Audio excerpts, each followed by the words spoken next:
Isaac Amendoim mandou benzão como Chico Bento, né? A Goiabeira Maravilhosa bateu 1 milhão de espectadoras, enfim, foi um mega sucesso, confirmando o quanto o universo infanto-juvenil do Maurício de Souza nas histórias em quadrinhos é fértil para o cinema nacional. Basta a gente lembrar da franquia com a jovem Turma da Mônica, na verdade a Turma da Mônica mirim, né? Estrelada pela Júlia Benite, ali no fim dos anos 2010, dirigida pelo Daniel Rezende, montador de Cidade de Deus. Lições e Laços, 2 filmaços que foram um grande sucesso de bilheteria. Eu tô começando pelo Chico Bento, que já tá no streaming, você já pode ver em casa, porque das estreias deste ano, ele foi uma das maiores bilheterias. Antes que você me corrija e diga, a maior bilheteria do ano foi o Alto da Compadecida 2. Em parte foi.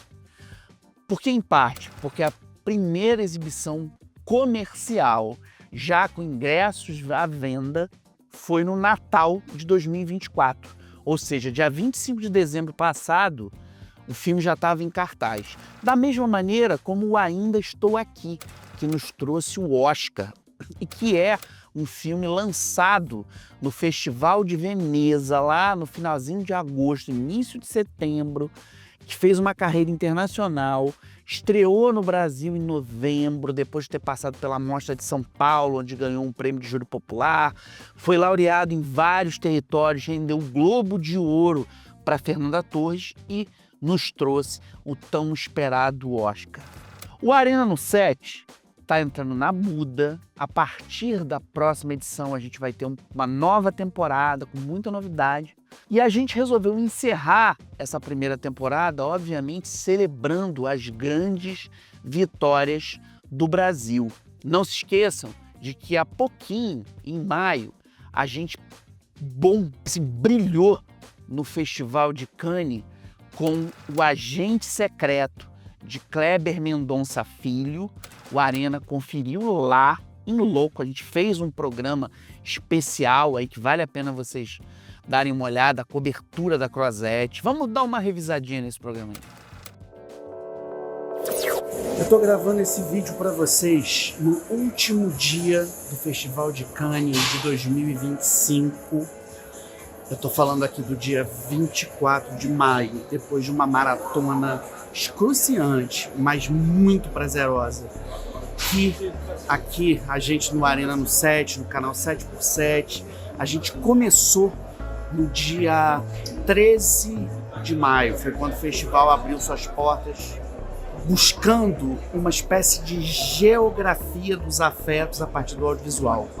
Discutiu-se muito a questão da paternidade, o lugar da infância no mundo contemporâneo, o espaço de voz para nações assoladas pela guerra e por conflitos, e, sobretudo, a identidade brasileira, à sombra da ditadura, à sombra de uma reconstrução pós-Bolsonaro, um Brasil da era Lula.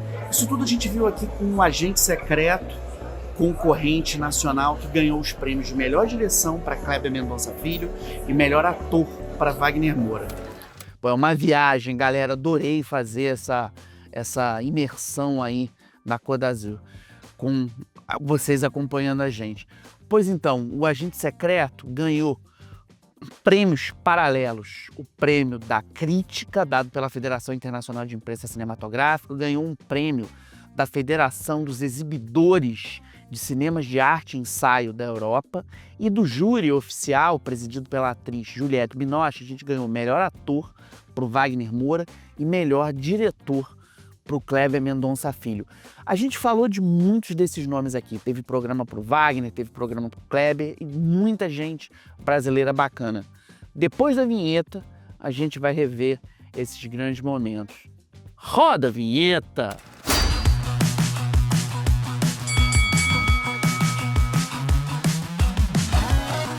Entre os arenas dedicados ao cinema brasileiro, a gente teve assim um campeão de audiência, do qual eu tenho um enorme carinho, que foi um programa dedicado à cineasta Rosane Schwartzman, que é uma grande autora de folhetins das 7 da TV Globo, está no ar agora com uma nova novela. Vamos conferir a disputa que a gente fez aqui entre Como Ser Solteiro, com Heitor Martinez bombando, e Câncer com Ascendente em Virgem, com uma luminosa atuação aí da Marieta Severo. Como Ser Solteiro. Originalmente chamava-se Como Ser Solteiro no Rio de Janeiro, depois caiu o nome, mas eu vi o filme no Norte Shopping e eu me lembro que assim, foi um choque ver a maneira como a Rosane repaginava os arquétipos dos filmes de galera, em especial o malandro, que a gente aprendeu vendo Champagne, Picardias Estudantis, só que trazido por Heitor Martinez, um ator que eu acho que merecia muito mais holofote do que tem um timing de fala, um timing de ginga, um timing de percepção das convenções, das trocas simbólicas no jogo de interpretação. Ele vivia um bom de papo, bom de lábia, que ensinava um sujeito, acho que mais enrolado do que o menino de óculos que eu era, interpretado pelo super diretor teatral Ernesto Piccolo, as manhas do cupido, as manhas da mão dada. A gente tem Rosana Garcia no elenco de um filme que marcou a juventude do fim da década de 90 por seu olhar para as convenções do afeto num fim de milênio em que a gente não sabia em que pé ia parar o amor. Tá tudo no manual do solteiro, pensando em divulgar minhas ideias. Câncer com Ascendente em Virgem é um longa-metragem em que a Rosane trabalha com uma experiência muito sensível de consolidação de uma amizade histórica, em que a Suzana Pires interpreta uma professora de matemática e influencer de álgebra, e ela, no meio de uma consagração online, descobre que está com um tumor e vai repaginar a própria vida com a ajuda de uma mãe daquelas que todo mundo sonha em ter, interpretada pela Marieta Severo. É um trabalho redondíssimo de escrita de roteiro trazido pela Rosane e que eu acho que, de uma forma definitiva, coloca a Suzana Pires no lugar, no pódio das grandes estrelas do país, numa espécie de Rocky Balboa da luta pela sanidade afetiva e física, quando a gente encontra um adversário tão cruel e injusto como um câncer. Bom, teve uma arena muito bacana que a gente fez quando o Lírio Ferreira lançou Serra das Almas. A gente aproveitou essa estreia para fazer um balanço da obra desse grande diretor pernambucano, que também brilhou no Festival de Cannes desse ano, na mostra Classics, ao lado da diretora e montadora Karen Harley, com Para Vigo Me Voy, um documentário dedicado ao Cacá Diegues. Vamos rever o programa do Lírio aí, um pedacinho. Galera, se eu for puxar a ficha corrida do Lírio Ferreira, eu só vou ter coisa boa para anunciar para vocês. Já destaco logo que eu me lembro dele abrindo a mostra Panorama na Berlinale em 2015 com Sangue Azul, que meses antes garantiu a ele o prêmio de melhor direção e de melhor filme no Festival do Rio, na Premiere Brasil, de um júri presidido pelo cearense Karim Ainus. Realizador esse que começa a sua carreira nas telas mais ou menos no mesmo momento que o Lírio lança O Crime da Imagem, que é um filme lá de 92. Na sequência, em 94, ele lança um filme espetacular chamado That's Lero Lero. Ali na década de 90, o Lírio entra como uma espécie de sopro de renovação para toda a estética pernambucana. O Lírio chama muita atenção a partir de 1996, 95-96, com uma parceria com Paulo Caldas, O Baile Perfumado.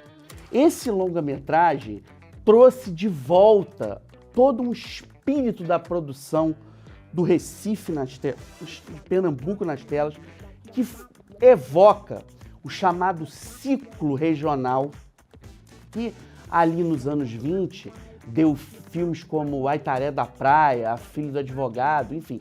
O Lírio provou que ali naquele polo, de onde no passado vieram grandes produções, ainda numa era muda das telas, ainda numa era em preto e branco do cinema brasileiro, podia vir muita coisa a partir de uma centelha de factualidade, que é a relação de um fotógrafo estrangeiro que vinha ao Brasil tirar um retrato de Lampião e acompanha um chamado baile perfumado dele.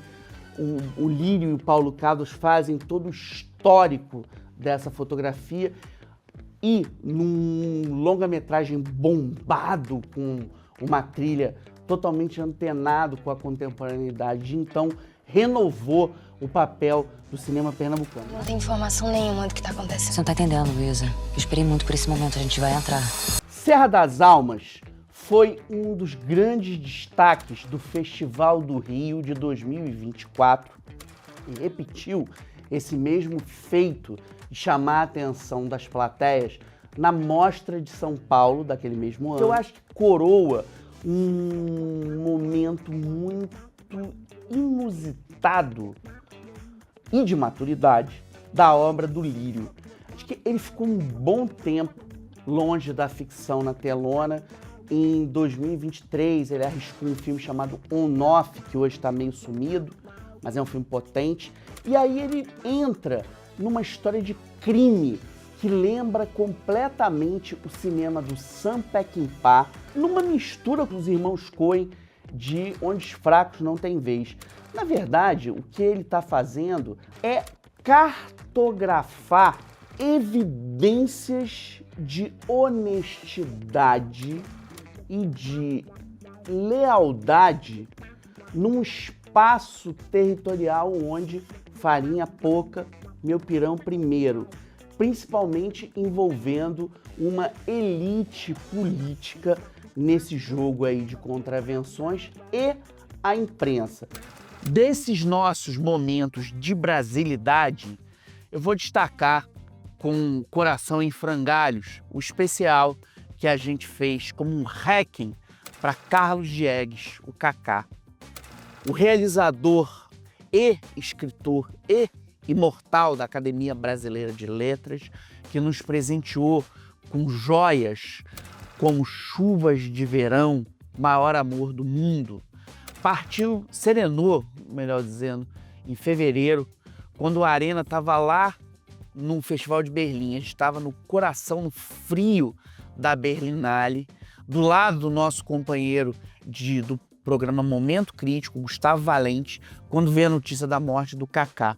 Nessa Berlinale, o Brasil teve uma das suas grandes vitórias desse ano, com O Último Azul, de Gabriel Mascaro, com Denise Weinberg e Rodrigo Santoro, que saiu da Berlinale Palast, laureado com um grande prêmio do júri, dado por um time presidido pelo cineasta americano Todd Haynes. Vamos dar uma olhadinha no que a saudade do Kaká gerou aí na gente. Botafoguense e não tricolor como eu, Kaká Diegues costumava conversar comigo sobre as novas tendências cinematográficas e eu sempre dava um jeito de falar de Goscinny e Uderzo, na verdade aqui do meu amigo Obelix, porque a gente sempre conversava sobre quadrinhos e ele sempre tentava arrancar de mim alguma reflexão sobre os caminhos que a Marvel e a DC e sazonalmente alguma outra editora de quadrinhos ou do Velho Mundo ou mesmo dos Estados Unidos estava apontando para a arte cinematográfica. Não era exatamente o apreço do Kaká, o apreço dele estava na literatura, o apreço dele estava concentrado na antropologia, na sociologia, o apreço dele estava concentrado sobretudo no povo brasileiro.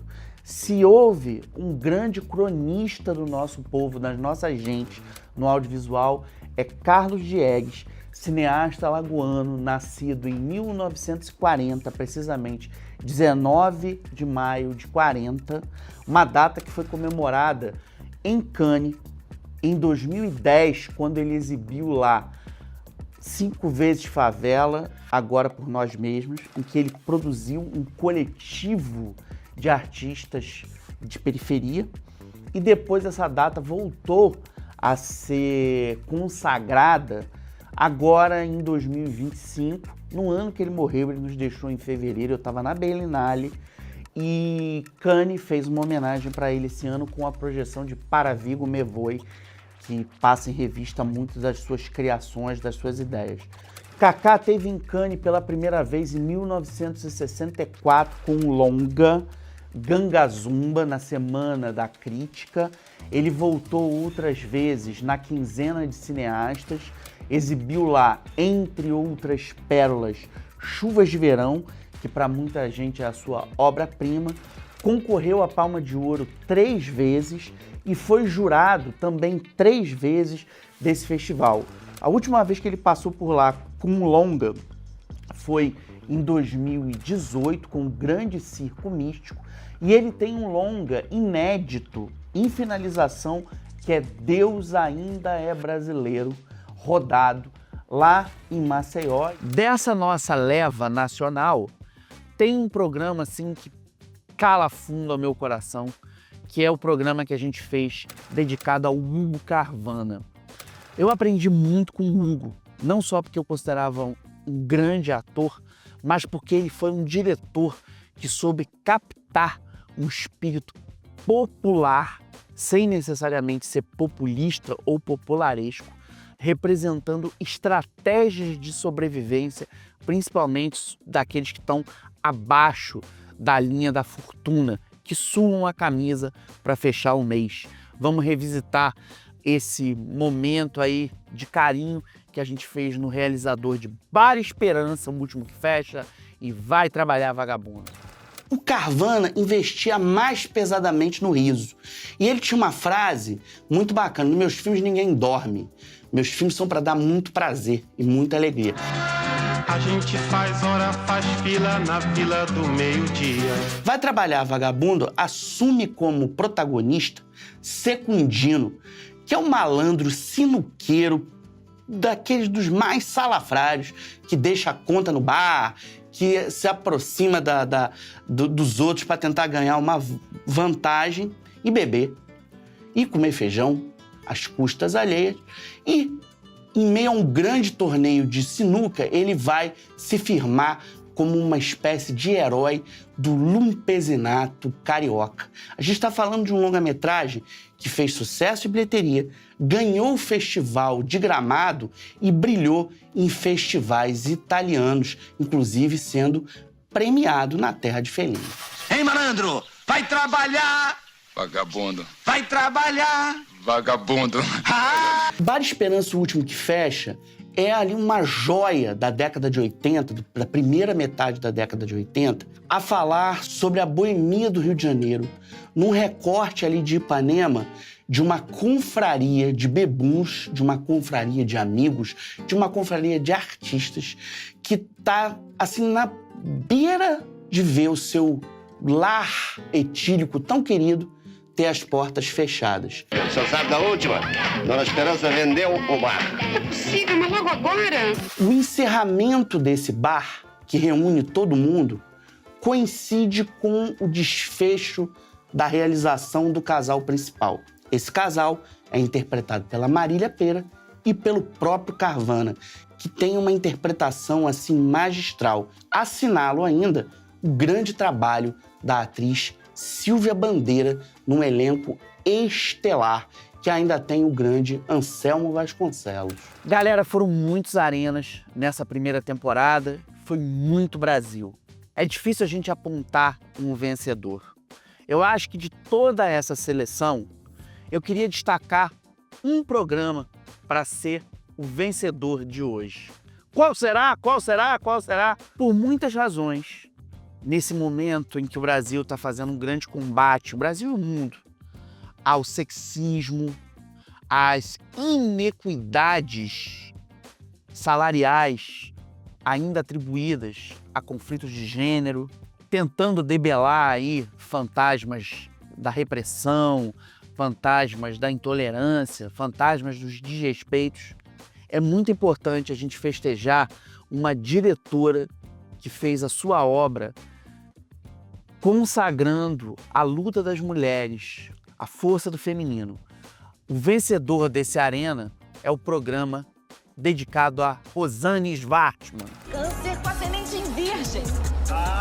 E Como Ser Solteiro. Não tem como ter um melhor qual. Acho que o importante é a gente entender que, vendo um filme agora na telona e revendo o passado nas mídias possíveis e variadas, aliás, seria muito legal de levar para o Estação Botafogo uma sessão em telona do Como Ser Solteiro, aproveitando que a Rosane Schwartzman está na telona. A partir da semana que vem, o Arena no 7 vai estar de cara nova e a gente conta com vocês.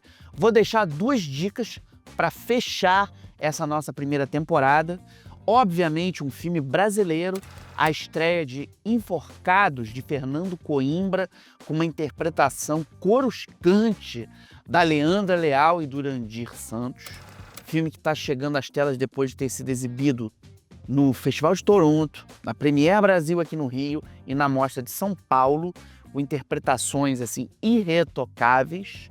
Queria chamar a atenção para um quadrinho, porque a gente sempre fala de HQs aqui no programa, que é uma pataca que a Panini está lançando, Questão Ônibus, com o personagem Vic Sage. É muito bacana esse quadrinho, é muito bacana esse herói, revisitando as tramas concebidas por Dennis Cowan e Danny O'Neill. Questão dos personagens assim, mais enigmáticos das HQs da DC Comics, na verdade todo o quadrinho americano. Eu fecho esse programa lembrando para você que o Arena no 7 é parte de um ecossistema audiovisual, afetivo, criativo, pilotado por Bia Mussi e André De Sandes, e que tem nas suas múltiplas perpendiculares, nos seus afluentes deste empório empírico cinematográfico, o Departamento de Doramas da Raíza Vaz e